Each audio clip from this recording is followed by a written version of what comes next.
Hello everyone, I am Sarita Srivastava from Mahatma Gandhi शिक्षण संस्थान. Now I am going to teach Hindi Standard 3.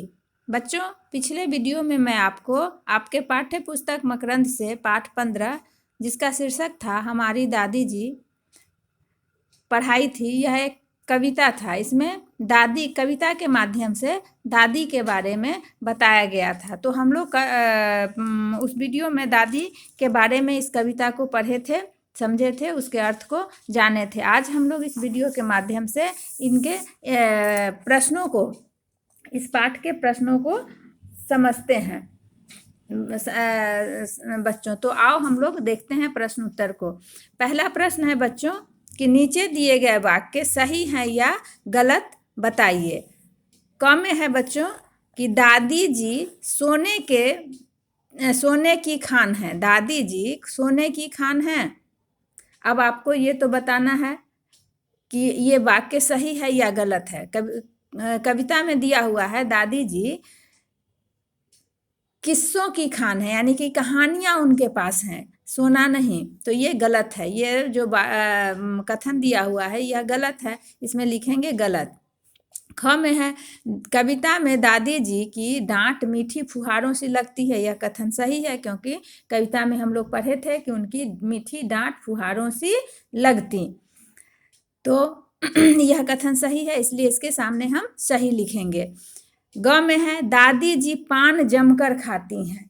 तो आप कविता में पढ़े होंगे कि दादी के होठों पर मुस्कान रहती हैं, दादी हमेशा पान खाती रहती हैं, कि किस्सों की हैं खान हमारी दादी जी और जमकर खाती पान हमारी दादी जी.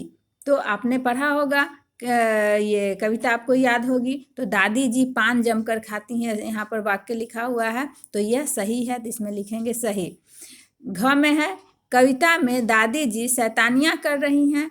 ये गलत है.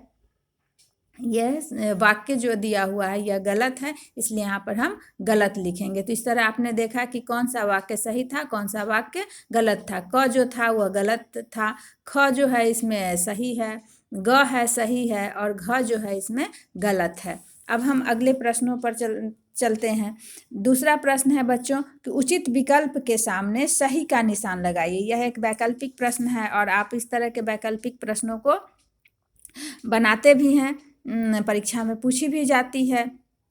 तो पहला प्रश्न है बच्चों, दादी जी की डांट कैसी लगती है. यहाँ पर 3 विकल्प दिए हुए हैं बच्चों, फुहारों सी, कड़वी, फीकी.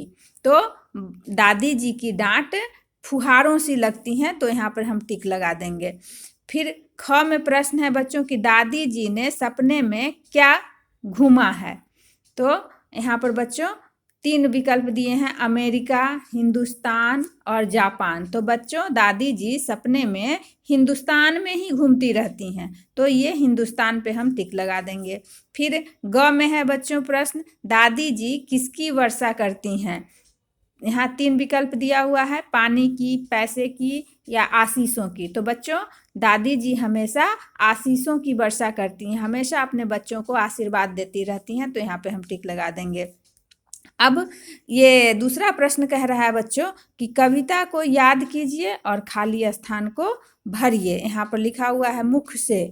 तो मुख से क्या होता है दादी जी के, कि मुख से आशीषों की वर्षा करती. तो यहाँ पर क्या होगा, आशीषों की, आशीषों यहाँ पर लिखाएगा. फिर यहाँ पे ख में है होठों की डैश हमारी दादी जी. तो होठों की मुस्कान, यहाँ पर क्या भराएगा बच्चों, मुस्कान हमारी दादी जी. तो इस तरह से हमने इन सही गलत प्रश्नों को और वैकल्पिक प्रश्नों को बनाया. अब जो प्रश्न उत्तर है बच्चों इसमें दिया हुआ है, ये प्रश्न उत्तर आपको अपने तरीके से समझकर बनाना है, क्योंकि प्रश्न ही कुछ इस तरह के हैं. पहला प्रश्न जो दिया है बच्चों कि कविता में बताई गई दादी जी की कौन सी बात आपको सबसे ज़्यादा अच्छी लगी. तो हर बच्चे की अपनी अपनी पसंद होती है. हो सकता है कि जो मैं इसमें बताऊं कि ये बात मुझे अच्छी लगी, आपको अच्छी ना लगी हो. तो ये तीनों प्रश्न जो है आप ही को खुद से बनाना है. कविता में दादी जी से आपकी दादी जी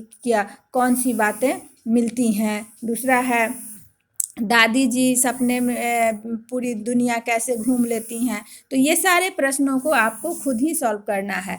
तो आप इन सारे प्रश्नों को अपने अभ्यास पुस्तिका में बना लेंगे बच्चों। और हम अगले वीडियो में व्याकरण और भाषा पर आधारित जो आपके किताब में प्रश्न है उसको हम बनाएंगे। तब तक के लिए धन्यवाद।